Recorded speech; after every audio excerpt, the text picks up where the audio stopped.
Hello friends, astrology a way to reality channel में एक बार फिर से आपका स्वागत है।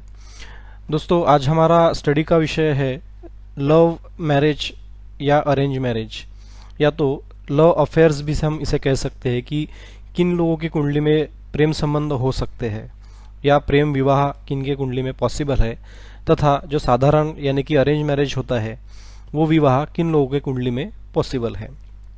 तो कुंडली के इससे आज हम जानेंगे। काफ़ी सारे लोगों ने कमेंट में ये हमें क्वेश्चन पूछा था या मेल करके भी पूछा था कि हमारी कुंडली में मैरिज के योग ज़रा देख के बताइए, हमारी कुंडली में मैरिज सक्सेसफुल है क्या, या तो फिर लव मैरिज के भी कुछ योग है क्या।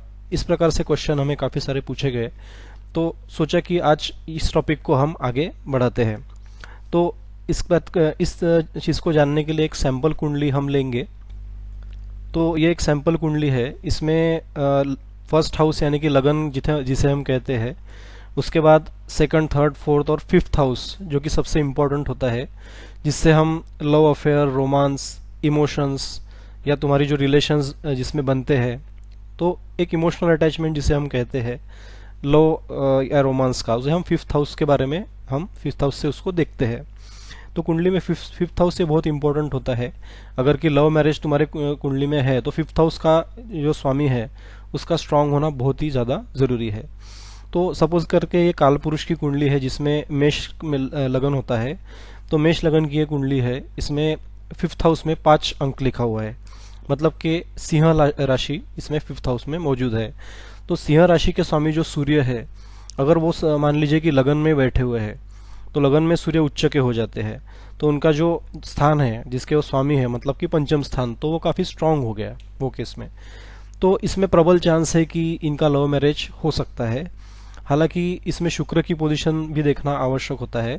कुंडली में शुक्र भी उतना ही बलवान होना चाहिए और चंद्र भी होना चाहिए, क्योंकि शुक्र और चंद्र ये दोनों इमोशंस के कारक है। ये तुम्हारा जो आर्ट ड्रामा होता है, रोमांस होता है, इसके कारक ये दोनों ग्रह होते हैं। तो शुक्र और चंद्र अगर इसमें बली है और मित्र राशि में या स्वराशि में प्लेस्ड है या उच्च के होके प्लेस्ड है, तो इसमें हम कह सकते हैं कि एक उच्च का प्रेम योग इसमें हमको दिखेगा।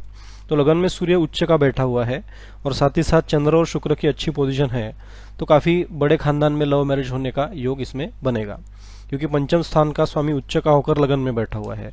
तो इंसान अपने पर्सनैलिटी से मतलब लव मैरिज के योग खुद के लाइफ में बनाएगा और उसे वो सक्सेसफुली निभाएगा और वो उसके लिए काफ़ी बेनिफिशियल होगा। हालांकि इस सूर्य सिर्फ अच्छा होने से काम नहीं चलेगा। अगर पंचम स्थान में जैसे कि मंगल, शनि, राहु, केतु, ऐसे अगर इसमें ग्रह बैठे हैं पंचम स्थान में, सब उसकी पंचम स्थान में राहु बैठा हुआ है, तो कहीं ना कहीं मेंटल स्ट्रेस ये ज़रूर देगा। लव मैरिज या लव अफेयर का योग तो इस कुंडली में ज़रूर होगा, लेकिन लड़की से तान तनाव मिलना, लड़की के घर वालों का शादी के लिए ना मानना, और मतलब अफेयर होने के बाद फिर कुछ ना कुछ प्रॉब्लम्स खड़ी रहना, मेंटल टेंशन्स खड़ी हो जाना, तो इस प्रकार के योग अगर राहु या फिर शनि इसमें फिफ्थ हाउस में प्लेस्ड है तो ये योग इसमें हो सकते हैं। हालांकि सूर्य इसमें कुंडली में बहुत अच्छा है, अच्छा प्लेस्ड है, उच्च का होकर प्लेस्ड है, लेकिन फिर भी ये टेंशन के योग इसमें कुंडली में ज़रूर रहेंगे। अब बात करते हैं कि अगर पंचम स्थान और सप्तम स्थान का कोई एक संबंध या कनेक्शन बन जाता है, तो पंचम स्थान भी स्ट्रांग है और सप्तम स्थान भी स्ट्रांग है, और दोनों के जो स्वामी हैं, सपोज इस कुंडली में सूर्य और शुक्र तुला राशि का स्वामी है जो कि सप्तम स्थान को रिप्रेजेंट कर रहा है, तो दोनों मिलके अगर पंचम स्थान में बैठ जाए या दोनों मिलके अगर सप्तम स्थान में बैठ जाए, तो लव मैरिज होने का प्रबल संभावना हो जाएगी, क्योंकि सेवंथ हाउस या लाइफ पार्टनर या फिर मैरिज का स्थान होता है। तो उसका पंचम स्थान के स्वामी के साथ संबंध बनना ये एक प्रकार से लव मैरिज को कंफर्म करा देगा। ये योग अगर लगन में भी पड़ता है तो कहीं ना कहीं लव मैरिज का योग ज़रूर बनेगा, लेकिन उस कंडीशन में मतलब लव अफेयर बहुत स्ट्रांग हो जाएगा, लेकिन मैरिज के बाद में कुछ ना कुछ प्रॉब्लम्स आ सकती है, क्योंकि शुक्र अपने समर राशि स्तंभ जिसे कह सकते हैं मंगल के राशि में वो चला जाएगा, तो शुक्र कहीं ना कहीं थोड़ा वीक हो जाएगा। तो लगन मतलब मैरिज के बाद कुछ ना कुछ छोटी मोटी अड़चने आ सकती है, हालांकि लव सक्सेसफुल हो जाएगा। तो इस प्रकार से हम देखेंगे कि लव मैरिज के योग इस प्रकार से कुंडली में बन जाते हैं। अब सपोज मान लो कि ये सूर्य जो है ये सप्तम हाउस में बैठा हुआ है, हालांकि इसमें वो नीच का हो जाएगा, तो लव अफेयर तो ज़रूर बनेगा। अगर सप्तम स्थान में सूर्य जाके बैठा हुआ है तो लव अफेयर या लव मैरिज तो ज़रूर होगा, लेकिन उसमें फिर मैरिज के बाद दोनों की लाइफ जो होगी वो थोड़ी सी वीक हो जाएगी, वो कमज़ोर हो जाएगी। इतना सक्सेसफुली वो आगे लाइफ को नहीं ले जा पाएगा ज़्यादा तक, क्योंकि सूर्य जो है वो नीच का होकर सप्तम स्थान में बैठा हुआ है। तो मैरिज में कहीं ना कहीं प्रॉब्लम्स आएंगे, पत्नी के साथ नहीं बनेगी। हालांकि लव तो बना रहेगा पत्नी से, लेकिन कुछ ना कुछ समस्या यहाँ पे ज़रूर बनी रहेगी, क्योंकि सूर्य नीच का हो गया है। तो इसी प्रकार से सूर्य अगर शत्रु राशि में भी है तो फिर मतलब इंसान में वो केस में लव मैरिज की तरफ ना जाना ही अच्छा होगा। तो उस केस में अगर पंचम स्थान का स्वामी वीक हुआ है तो वो केस में अरेंज मैरिज के चांसेस बढ़ जाते हैं। साथ ही साथ अगर अरेंज मैरिज का एक स्ट्रांग योग ये भी होता है कि पंचम स्थान का स्वामी अगर द्वितीय स्थान में जाके बैठा है, क्योंकि द्वितीय स्थान होता है धन कुटुंब वाणी का स्थान जिसे हम कहते हैं। तो ये धन कुटुंब वाणी के स्थान में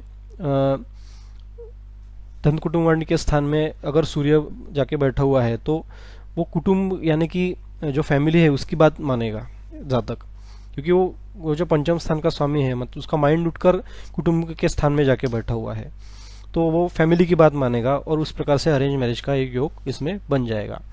साथ ही साथ पंचम भाव का स्वामी या फिर सप्तम भाव का स्वामी दोनों अगर चतुर्थ भाव में बैठे हैं या फिर दशम भाव में बैठे हैं, हालांकि चतुर्थ भाव को मातृभूमि का या फिर माता का स्थान भी कहते हैं, तो इस प्रकार से पंचम स्थान का स्वामी या सप्तम स्थान का स्वामी ये चतुर्थ स्थान में बैठना एक प्रकार से माता की अनुमति से मैरिज होना, तो एक प्रकार से ये भी एक अरेंज मैरिज का योग हम इसे कह सकते हैं।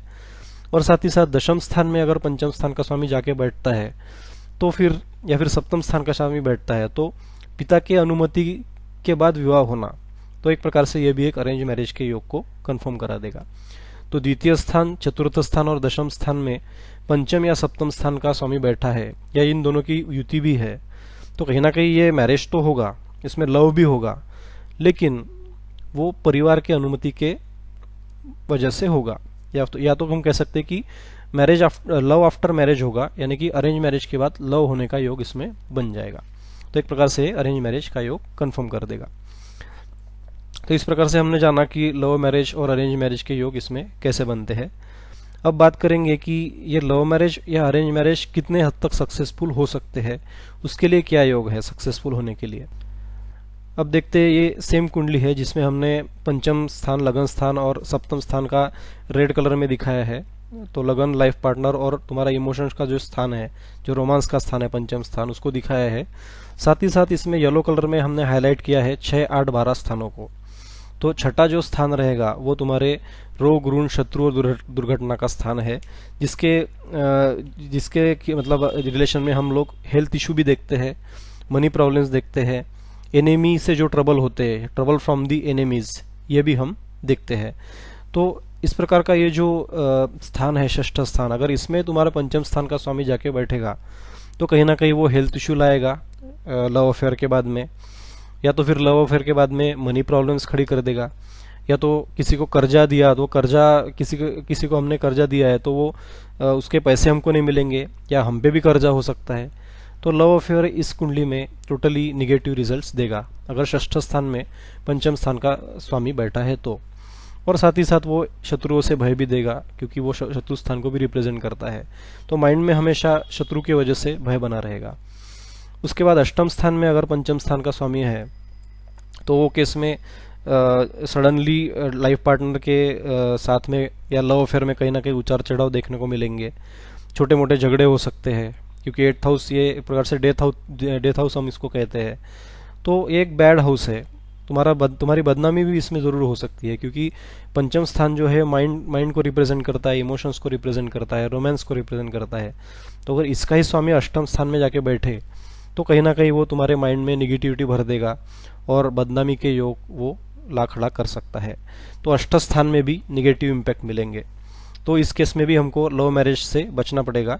लव मैरिज करेंगे तो बहुत केयरफुल रहते हुए वो करना पड़ेगा, लेकिन कहीं ना कहीं आगे जाके ये बदनामी के योग जरूर क्रिएट कर देगा अगर 8th हाउस में पंचम स्थान का स्वामी बैठा है तो। उसके बाद अगर पंचम स्थान का स्वामी 12th हाउस में बैठा है तो लव अफेयर तो होंगे, लेकिन लव अफेयर के बाद तुम्हारे एक्सपेंसेस बढ़ जाएंगे, गर्लफ्रेंड बॉयफ्रेंड जो है तुम्हारे वो तुम्हें ज़्यादा खर्चे देंगे, उसके बाद हिडन थिंग्स तुमसे छुपा सकते हैं कुछ चीज़ें, और इसके वजह से जेल भी हो सकती है आपको। तो कहीं ना कहीं धोखाधड़ी का योग इसमें बन जाएगा। तो 12th हाउस में भी अगर आप लव अफेयर करते हैं तो 12th हाउस में अगर आपका पंचम स्थान का स्वामी है तो लव अफेयर करने से बचना चाहिए। तो इस प्रकार से हमने देखा कि लव अफेयर जो है तो वो किस केस में हार्मफुल सिद्ध होते हैं या फिर फेल्यूर वो हमको देते हैं। जैसे कि हमने बात की बाकी स्थानों में अगर पंचम भाव का स्वामी है, वो उच्च राशि में है, स्वराशि में है, मित्र राशि में है, तो ये लव अफेयर सक्सेस आपको दे सकता है डेफिनेटली। उच्च का है तो बहुत अच्छा सक्सेस देगा, काफ़ी उच्च विचार वाला आपका लाइफ पार्टनर रहेगा या फिर आपका गर्लफ्रेंड बॉयफ्रेंड ये रहेगा। और अगर 7th हाउस भी स्ट्रांग है तो मैरिज का भी योग इस लव अफेयर से ज़रूर बन जाएगा। तो ये सब बातें तो इम्पोर्टेंट है ही, लेकिन साथ ही साथ एक बात जो हम हमेशा कहते हैं कि पंचम भाव का स्वामी में डिग्री वाइज बलाबल होना ही चाहिए। अगर आप लव अफेयर में जाते हैं तो डिग्री वाइज बलाबल कम से कम 5-6 डिग्री का तो होना ही चाहिए, 22-23 डिग्री तक। ये जो रेंज है 5 से लेके 22-23 डिग्री, तो ये रेंज में वो स्ट्रांग होता है, तो उस केस में आपका लव लाइफ अच्छा रहेगा। तो मित्र राशि में है, स्वराशि में, उच्च राशि में है और साथ में डिग्री वाइज भी बलाबल है पंचम भाव के स्वामी में, तो कहीं ना कहीं ये लव मैरिज काफ़ी हद तक सक्सेसफुल हो जाएगा। और साथ ही साथ सप्तम भाव का स्वामी भी अगर स्ट्रांग है तो लव होने के बाद आपका लव मैरिज भी हो जाएगा, क्योंकि सप्तम भाव का स्वामी स्ट्रांग है। तो इसमें से एक भाव वीक भी हो जाता है, तो वो केस में अगर सप्तम भाव का स्वामी वीक है तो लव अफेयर तो अच्छा होगा, लेकिन मैरिज में वो कन्वर्ट नहीं होगा। अगर उल्टा है, पंचम भाव का स्वामी वीक है और 7th हाउस स्ट्रांग है, तो वो केस में आपका अरेंज मैरिज हो जाएगा, और अरेंज मैरिज की बात कहीं ना कहीं आपकी लाइफ सेटल हो जाएगी और फिर ऑटोमेटिकली उसका कन्वर्जन लव में हो जाएगा। लेकिन एज गुड एज वो तुम्हारा एक प्रकार से लीगल बॉन्डिंग उसमें ज़्यादा रहेगा, क्योंकि वो अरेंज मैरिज है। तो इस प्रकार से आप अपनी कुंडली देख सकते हैं, आपके कुंडली में बैठे हुए ग्रह देख सकते हैं, आपके कुंडली में जो लव मैरिज के लिए सक्सेस या फेल्यूर के योग है वो भी आप देख सकते हैं, और खुद आप डिसाइड कर सकते हो कि आपने लव अफेयर करना है या नहीं। साथ ही साथ एक और इम्पोर्टेंट बात कि अगर पंचम हाउस में राहु केतु इस जैसे ग्रह है या फिर शनि है, तो आपके लव अफेयर में कहीं ना कहीं स्लोनेस ला देंगे। अगर शनि है तो वो आपको पहले काफ़ी सिखाएगा, लव में काफ़ी डुबाएगा और धोखाधड़ी के हादसे आपके साथ हो सकते हैं। तो इस प्रकार से आपको वो भी सचेत रहना पड़ेगा। उस केस में राहु होता है तो डेफिनेटली आपको चीटिंग आपके ऊपर हो सकता है पंचम हाउस में। अगर मंगल है तो वो एक प्रकार से वो एनर्जी आपको बढ़ा देगा लव अफेयर करने के लिए, लेकिन उसमें भी वो कहीं ना कहीं आपको सेटबैक देगा, क्योंकि मंगल उतावली करने वाला ग्रह है। तो इस लव अफेयर में उतावली करना ये अच्छी बात नहीं होती, काफ़ी बार आपको सेंसिटिवली डिसीजन लेने पड़ते हैं। तो अगर मंगल पंचम स्थान में है तो ये लव लाइफ में स्ट्रगल करना तय करा देगा। तो इस प्रकार से कुंडली का विवेचन हम कर सकते हैं। आपके कुंडली में आप एक बार चेक कर लीजिए, अगर इस प्रकार से कुछ योग है तो सक्सेस या फेल्यूर आप लव अफेयर के बारे में या लव मैरिज के बारे में या तो अरेंज मैरिज के बारे में आप खुद ही डिसाइड कर सकते हैं। तो ये थी जानकारी लव अफेयर, लव मैरिज या अरेंज मैरिज के बारे में। इसके रिलेटेड कुछ सवाल है तो डेफिनेटली आप हमें पूछे।